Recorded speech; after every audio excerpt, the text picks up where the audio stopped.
Hello everyone, my name is Sarafi and I'm happy to meet you all. And today I'm going to be talking to you guys about Wizard 101. So, some of you guys have seen my Wizard 101 gameplay, and you might be thinking, this looks like fun.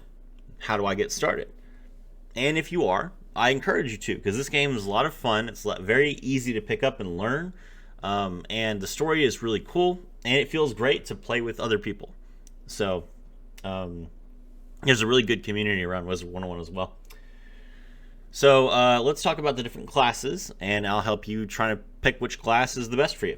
You could do what the game recommends and take a personality quiz at the start of the game, but that's not very smart. You should just kind of learn what the classes are beforehand. So I'm playing Ice.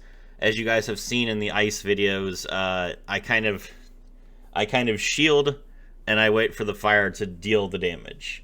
That's primarily the role that Ice plays.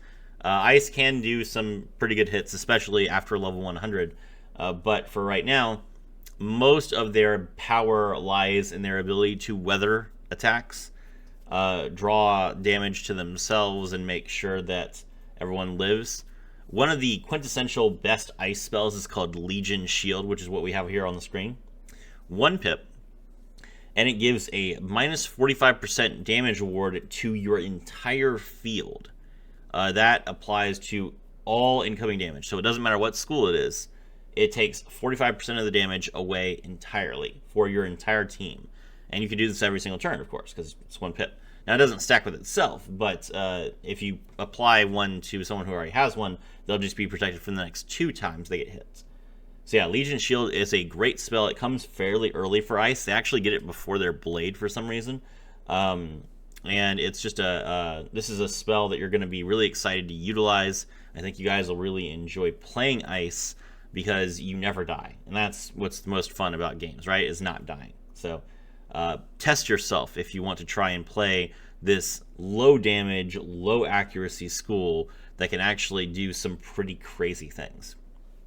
But if you want to see about the fire side of Ice and Fire, here I've got Detonate. Detonate is a quintessential fire spell. It is acquired at level 72. It has 0 pip cost, and what it does is it destroys a damage over time effect that is on the target. And then after it's been destroyed, it deals all of the damage remaining all at once. So that's pretty great. Let's say that you have, 600 damage over time on your opponent. They would take either 200 damage every 3 rounds, or if you detonate, then you'll deal 600 damage. Now, if the opponent has multiple damage over time effects on them, this one will, I believe it targets the one that's the oldest, but I don't know for sure. Fire leaves a lot of damage over time effects on the opponent. And one of the things that makes it a little bit difficult for Fire to utilize is that traps, like, for example, Feint, happen all at once. So Fire does get some tools to come around this. They have a spell called Fuel, which is 2 pips to apply 3 traps to the target so that they can take, so that your damage over time will hit 3 times and get a trap every time. But Detonate is another great way to use a trap like Feint, which does 70% extra damage to win the game. So this is a good way for you to kind of abuse the raw output of Fire. Because Fire, if you look at Fire's damage overall, it is actually the highest in the game. It's just that Storm does so much more damage immediately than Fire does. So, but Fire is a very respectable hitter. They're the second most highest damage, and the most highest damage if they can pull their detonates off. And that just becomes a skill that you have to manage as a Fire character. But if you want to deal like 6,000 damage all at once, Fire is the class for you. But I'm not going to let my boys in Storm go down without a fight. Storm is the character that I have the highest level at. It's the class that I beat the game with. Tempest is the quintessential Storm spell. Anytime you talk about Storm, you're going to think about Tempest. Tempest is a X pip spell. That means that when you cast it, it uses all of your remaining pips and does 80 damage per pip to all enemies. Now, if you have 7 power pips, 7 is the most pips you can have by that. So if you have 7 power pips, that's 14 pips, which is 1,040 damage? No. I can't do math this morning.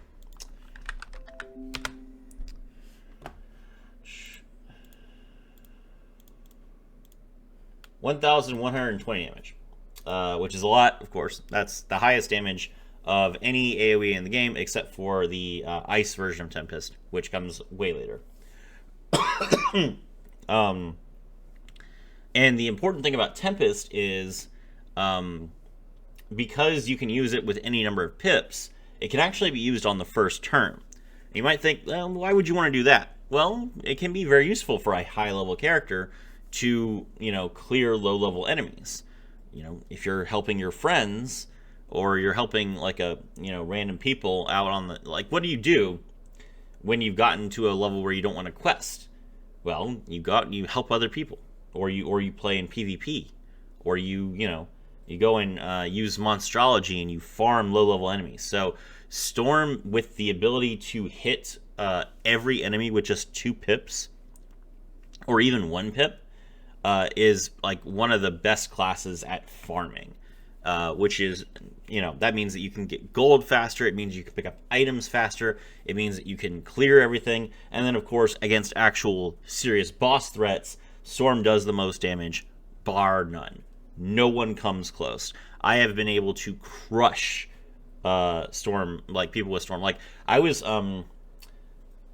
farming the other night against a myth enemy. So I did have a 20% damage boost because I was attacking a myth enemy. But the myth enemy had a 75% damage intercept, which meant that another unit took 75% of its damage. And I was able to deal 10,000 damage to him even through that. That is what Storm does. So, just keep that in mind.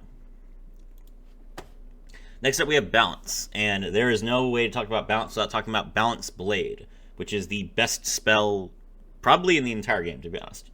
Balance Blade is a 0 pip spell that Balance gets access to at level 12. And it gives 25% damage to the next spell. And unlike Ice Blade, unlike Life Blade, unlike Fire Blade, unlike Storm Blade, unlike Death Blade, it can apply to anything.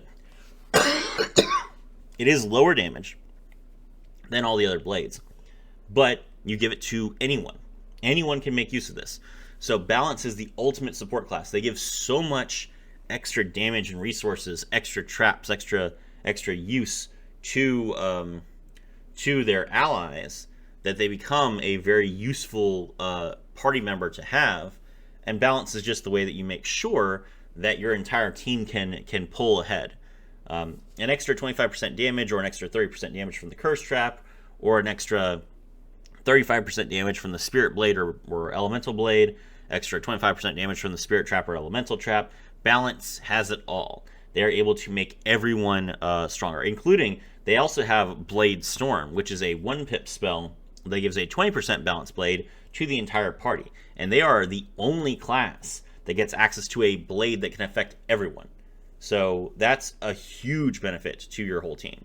So yes, I would say that Balance is an exceptional school. Now, I do want to let my aspiring Wizard 101 fans know that Balance has no Prism, which means that, first of all, Balance is not a class that any class has weakness to. So Myth is weak to Storm, Storm is weak to Myth, Fire is weak to Ice, Ice is weak to Fire, Death is weak to Life, Life is weak to Death. Balance, not weak to anything. But Balance does resist itself. So, if you go up against a Balance boss, they will have 80% Balance resistance, usually. And you don't have the ability to bypass that with a Prism like every other class does. Balance does have the ability to deal non-balance damage with some of their spells, which is why they don't have a Prism. But that is not very consistent, and it is also... it doesn't scale too late into the game. You do get an ability, a spell that deals fire, ice, or storm damage at level 108, which is good, but there's not like a spell that comes way later that can handle like the level 170 enemies. Anyway, so that's what you should keep in mind. If you're playing balance, you most likely want to play with someone else, but that's the fun of it. Next up, we have life, and of course, when you're talking about life, you have to talk about healing. And I can't think of a better spell to talk about with life than regenerate. Regenerate is 5 pips. When do you get this? Level 58, I want to say. 5 pips. It heals 420 health immediately, and then it applies a heal over time of 1,150. Level 32. Level 32. You get this at level 32. Really, really good spell. So, now, you might, when you're playing life, of course, the question is going to be, what do I do if my party member has fallen? Well, the good news is, that's what regenerate is for. So regenerate applies a 420 life, like immediate heal. If you restore any health with the initial cast of a healing spell, the target is revived. They come back, they have 0 pips, but they come back with their deck, and they can still play the game. So you don't have to worry about having like a specific spell for reviving. Any heal spell will work. And then regenerate literally will like bring someone back and say, okay, you will be back to full. It's just going to take a couple turns. And then afterwards, they still have the heal over time to keep them topped off every round. So this is an absurd amount of healing. And it will always make sure that you... remember that healing... I haven't talked about this, but there is a crit function that comes out at level 50. And healing can crit as well. So if you crit and you heal for double, then this is going to be 840 with 2,200 or 2,300 health over 5 turns, which is absurd. That's 3,000 healing for 5 pips. That's 600 health per pip. That's way more than any damage spell in the game. So if you want to heal, you should play life. They are very, very good at it. And you might notice that the important thing to notice is this little let me use my mouse. This little 90% icon right here. You can fizzle when you try and heal, which is, I think it's a unique thing to Wizard 101. I've never seen another game where you can fail to heal someone, because healing is actually very important. So keep that in mind. You can fizzle if you don't have accuracy buffs when you're casting your heal spells, which could definitely lead to some awkward situations. Alright, for my boys who don't want to play with anyone at all, Death is the school for you. Death is the solo school. You will solo anything. Death is the jack of all trades. They have some good support tools. They have some good hits. And they have some decent stats. The main thing that holds Death back is that they're kind of weak at everything. So Death can heal, not nearly as much as Life.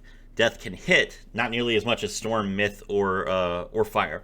And Death can sustain themselves better than Ice. Okay, they are better than Ice at tanking. But they don't have as much health. So that doesn't really matter because you'll never get one shot, almost ever. So, anyway, Death is the school. They get their by level 12. I believe not even by level 12. I think it's by level 7. By level 7, I believe. Either by level 7 or no, it is by level 7. By level 7, they have both their blade and their trap. That is crazy. There's no other school that gets their power that fast. And they are able to do drains. So as you can see on the screen, we have Scarecrow. Scarecrow does 590 damage to all enemies, and then takes half of that and heals you with it. So if you're up against 2 enemies, which you usually will be when you're soloing, that's going to be 10,080 damage, which gets converted to 590 healing for you, and that's before blades and before traps. So obviously it's going to be and before crits. So it's going to be closer to like you're going to heal for probably about 2,000 usually when you cast a spell. and that's just excellent. Now, it's important to note that every class, when they cast their level 7, their 7 pip AoE spell, will usually kill everything. It just depends. Like some classes need to build up a little bit more than other classes, and Death is one of those. Death will usually be a school where you have to like cast a feint on the boss, and maybe you make sure that you have 2 blades before you hit. So it might take you more than a few turns to get the pips needed. But unlike the other schools who have to do this as well, like Ice is still going to have to do this, so is Life. Unlike those schools, when Death hits with Scarecrow, they go back up to full. So you don't have to worry about, if you fail to, kill your opponent, if you have to go into a fight right afterwards, you don't have to worry about catching wisps. You're just back to full. So this is the aesthetic of playing a Necromancer is fantastic. All their armor looks great. Black looks great. You got spooky pumpkins and ghosts and other things. Like, all their pets are really funny. So definitely the class that I think looks the coolest and is also the most fun to just like sit back and go on autopilot and just be like, okay, I'm just not going to care about my health total at all. I'm just going to beat it full every single game. So Death is by far like I would say it's the easiest school, definitely. Death is the easiest school to play, it's the easiest school to learn, it's the easiest school to master, and it is the most enjoyable solo experience. If you are looking to beat this game quickly, I would play Death. And I hope you have a great time. Lastly, we have Myth. And there is no better spell I can use to represent what Myth is than Earthquake. So, Myth is a school that can do a significant amount of damage. But more importantly, they are a school that is really, really good at removing everything.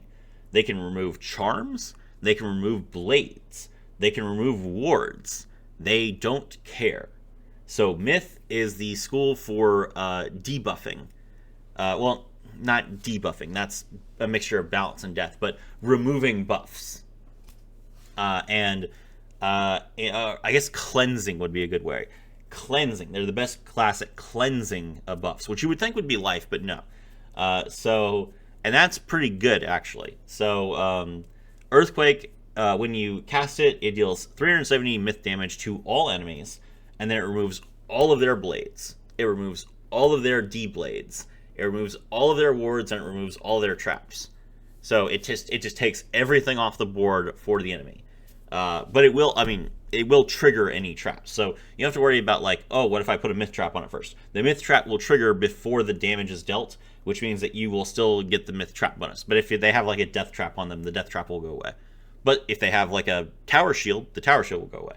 So Earthquake is fantastic. Now you might think, well, it's cool that I get to remove traps, or I get to trigger my traps beforehand. What about the opponent's shields? So Earthquake does not remove opponent's shields before the damage is dealt, so you will have to contend with like a Myth shield.